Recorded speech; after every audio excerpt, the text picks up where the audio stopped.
جو ہیں وہ کیا اس کو کہیں گے آپ ترجمے ہو رہے ہیں اور اس کے سیاسی مضمرات اپنی جگہ پہ ہیں، اس کے امپیکٹس جن کو کہہ لیں وہ ہیں، اور لوگ جو ہیں وہ پھر ان پر باتیں کر رہے ہیں. مثال کے طور پر کہ جی کہ وزیر اعظم کو بالکل جو کہتے ہیں نا تھرو دا بک جواب ہے، یعنی جس کو قانون اور ضابطے کے مطابق ہے کہ جی آپ نے اجلاس کرنا ہے، مطلب ڈسپلن فورس ہے، انکار نہیں کر سکتی، وزیر اعظم کو انکار کیا نہیں جا سکتا، لیکن اس کے لیے ضروری ہے کہ وزیر اعظم نے اجلاس وزیر اعظم ہاؤس بلایا ہو نا جی. مطلب وزیر اعظم جو ہے وہ مطلب بادشاہ سلامت تو ہے نہیں کہ جہاں پر بادشاہ کھڑے ہو گئے لائن وہیں سے شروع ہوگی، جہاں پر بادشاہ بیٹھ گئے دربار وہیں لگے گا. یہ اس کے لیے چونکہ پاکستان میں دستور جھوٹا سچا، نیم جان سا نیم مردہ سا جو بھی آپ کہہ لیں وہ موجود ہے، اور چاروں ناچار اس پر کسی نہ کسی طریقے سے عمل کرنا پڑتا ہے. تو پاکستان کا دستور قانون، اس کی رولز آف بزنس جن کو کہتے ہیں، وہ اس کی اجازت نہیں دیتے کہ وزیر اعظم ہاؤس جو ہے وہ کسی غیر سرکاری جگہ پر ایک ہائی آفیشیل سیکیورٹی کا، پاکستان ویسے ہی سیکیورٹی کیا کہتے ہیں اسٹیٹ ہے، اور ہمیں تو ویسے ہی بڑے تھریٹ ہیں، افغانستان ہو، امریکہ ہو، چین سے ہمارے معاملات اور طرح کے ہو رہے ہیں، بھارت ہمارا ازلی دشمن. تو یہ نہیں ہو سکتا کہ آپ ایک ایسی جگہ پر نیشنل لیول کا، ہائی سیکیورٹی لیول کا ہائی فائی اجلاس کسی ایسی غیر سرکاری جگہ پہ کریں کہ جو آپ نے پاک صاف نہ کی ہو. پاک صاف سے مراد ہے گیجٹ سے پاک، کہ کوئی جاسوسی کے حالات نہ لگے ہوں وہاں پر، کوئی سیٹلائٹ جو ہے وہ کوئی دشمن جو ہے اس نے بگنگ کا سسٹم نہ لگا لیا ہو کہ ادھر جو بہت سیکرٹ باتیں کی جا رہی ہیں وہ کہیں پہ بیٹھ کے کوئی سن رہا ہے. تو اس طرح کے معاملات ہوتے ہیں. تو لہٰذا جب کسی آفیشلی، جب آپ کسی دفتر کو، کسی جگہ کو کیمپ آفس ڈکلیئر کرتے ہیں، تو پھر اس ڈکلیئر کرنے کا مطلب ہوتا ہے کہ وہاں کے جو معاملات ہیں وہ پاکستان آرمی کی، یعنی جو ملٹری سیکٹری ہمارا ایک سسٹم ہے نا، پیرل چل رہا ہوتا ہے سول کے ساتھ ساتھ، کیونکہ وزیر اعظم کی سیکیورٹی ہر طرح سے یہ 111 بریگیڈ یہ اس کی ذمہ داری ہوتی ہے، یا پاک فوج کی ذمہ داری ہوتی ہے. تو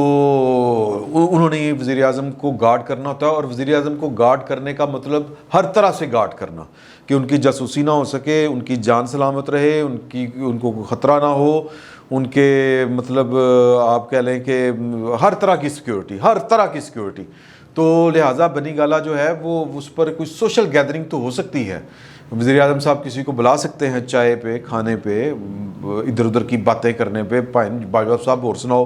بچیاں دا کی حال ہے، اس طرح کی گپ شپ کہ وہ بچہ آج کل آپ کا کدھر کیا نوکری کر رہا ہے، اس طرح کی باتیں ہو سکتی ہیں. لیکن وہاں پر بیٹھ کے یہ ڈسکس نہیں ہو سکتا کہ جناب کہ وہ افغانستان دا کی کرنا ہے، انڈیا کا راہ کا یہ معاملہ ہے، وہ پاکستان میں یہ حملے ہو رہے ہیں. یہ چیزیں ایک ایسی جگہ پہ ہی ڈسکس ہو سکتی ہیں جو سیکیور ہو،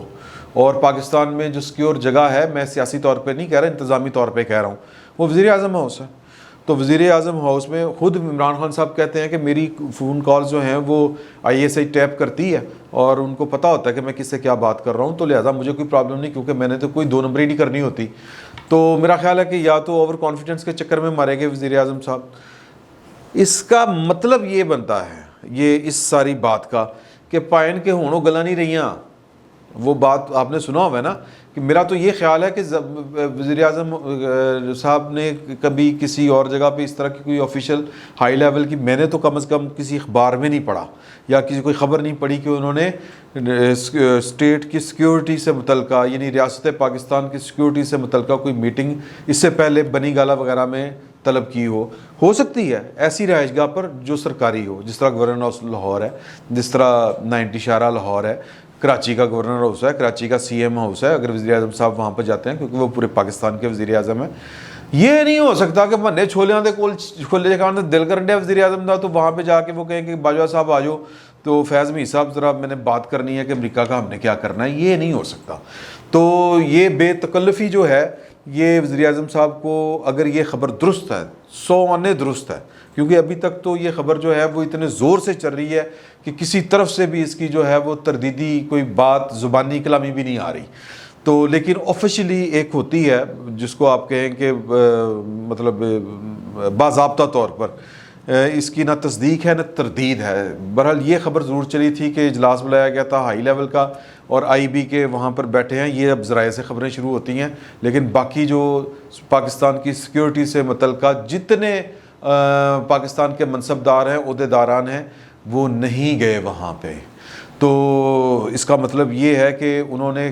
ایک بات آپ کو بتا دی کہ یہ بے تکلفانہ جو طرز عمل ہے یہ کوئی مناسب چیز نہیں ہے, اور اس سے کوئی مناسب میسج نہیں جاتا, کیونکہ جو پاکستان کی اپوزیشن جماعتیں ہیں ان کو یہی گلا ہے کہ یہ کوئی ڈیزائن تھا, یہ کوئی منصوبہ تھا, عمران خان کو لانا تھا, نواز شریف کو ہٹانا تھا, زرداری سے کیا پرابلم تھی, دونوں پارٹیاں کیوں بری لگتی ہیں, ایک نئی پارٹی کو انڈیو فیور کیوں دی گئی, اور پھر 10 سال کا منصوبہ کیا ہے. تو بہت باتیں ہو چکی. تو اس لیے اور پھر میں نے پچھلے بھی ویلاگ میں آپ سے کہا تھا کہ شاید وہ جو بیان تھا DGISPR کا ایک دور میں آیا تھا کہ جب اپوزیشن کی طرف سے یہ بڑے زور و شور سے باتیں ہونا شروع ہو گئی تھی کہ جی کہ یہی سارے الزامات گنوائے جاتے تھے, نام لے لے کے گنوائے جاتے تھے, تب DGISPR نے آن دا بہاف آف پاکستان آرمی کے چیف کے یہ بات کہی تھی کہ ہمیں سیاست میں نہ گھسیٹا جائے, ہم کسی بھی طرح سیاست میں ملوث نہیں ہیں. تو یہ وہ اپنے بیان میں سنجیدہ ہیں, اور وقت آیا ہے تو انہوں نے 2 واقعات, اگر یہ واقعہ بھی درست ہے تو انہوں نے ثابت کر دیا کہ وزیر اعظم کے ساتھ ورکنگ ریلیشن شپ ہے جو دستور کا تقاضا ہے, جو قانون کا تقاضا ہے. اس سے زیادہ جو ذاتی قسم کی دوستی, پسند ناپسند, ویسے ہی پرسنل مبتاں, اس طرح کی کوئی چیز نہیں ہے, پرسنل ایفیلیشن کوئی چیز نہیں ہے. اور یہ باتیں اس وقت کلیئر کرنا شاید اس لیے ضروری تھا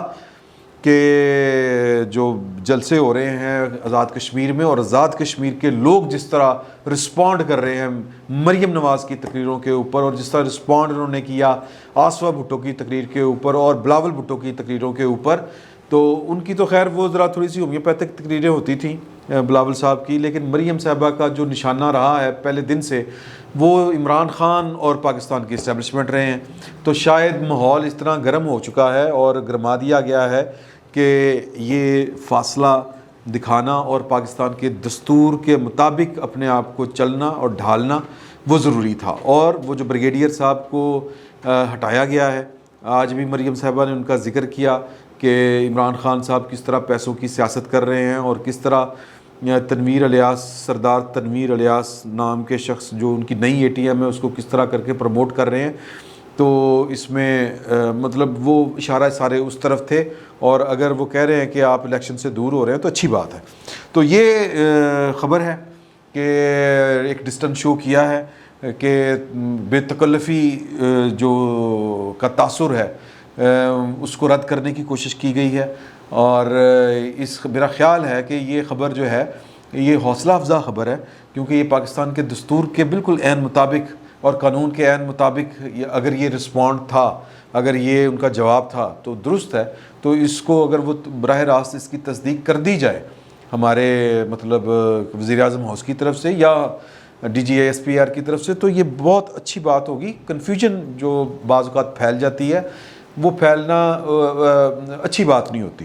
اس سے عموماً یہ ہوتا ہے کہ ذرا کوئی ناپسندیدہ اور ایسی چیزیں سامنے آتی ہیں, پھر افواہیں جو ہوتی ہیں جھوٹ چتاری کام ہو جاتا ہے. تو ان سے بچنے کے لیے ضروری ہے کہ 2-4 لائنوں کی ایک جو پریس ریلیز ہے وہ جاری کر کے بتا دیا جائے کہ جی کہ واقعی کیا اس طرح کا اجلاس میں بلایا گیا تھا, اگر بلایا گیا تھا تو کیوں نہیں گئے, اگر بلایا گیا اگر گئے ہیں تو پھر وہاں پہ کیا چیزیں ڈسکس ہوئی ہیں, اور یہ بتانے میں کوئی حرج نہیں ہے. تو اس وقت بہت وہ جو کہتے ہیں تلاتم آیا ہوا ہے سینہ گزٹ جو خبریں ہوتی ہیں ان میں, اور بھانت بھانت کی بولی جا رہی ہے. میں نے جتنی آپ سے گفتگو کی ہے یہ بڑے محتاط انداز میں اور بڑے محتاط الفاظ کے ساتھ کی ہے, ورنہ تو جو اس وقت لوگ پولیٹیکلی کانوٹیشنز دے رہے ہیں اور جس طرح کر کے بات بڑھا چڑھا کے پیش کر رہے ہیں وہ زیادہ خطرناک ہیں. تو چیزوں کو کنٹرول رکھنے کے لیے اور چیزوں کو کنفیوژن سے بچانے کے لیے, یا کہہ لیں کہ ویسے ہی خام خواہ کا ایک جو ہوتا ہے میس کریٹ ہو جاتا ہے, اس سے بچانے کے لیے اگر یہ 2-4 لائنوں کی پریس ریلیز جاری کر دی جائے تو یہ اچھا ہوگا. فی الوقت اتنا ہی. بہت بہت شکریہ آپ کا.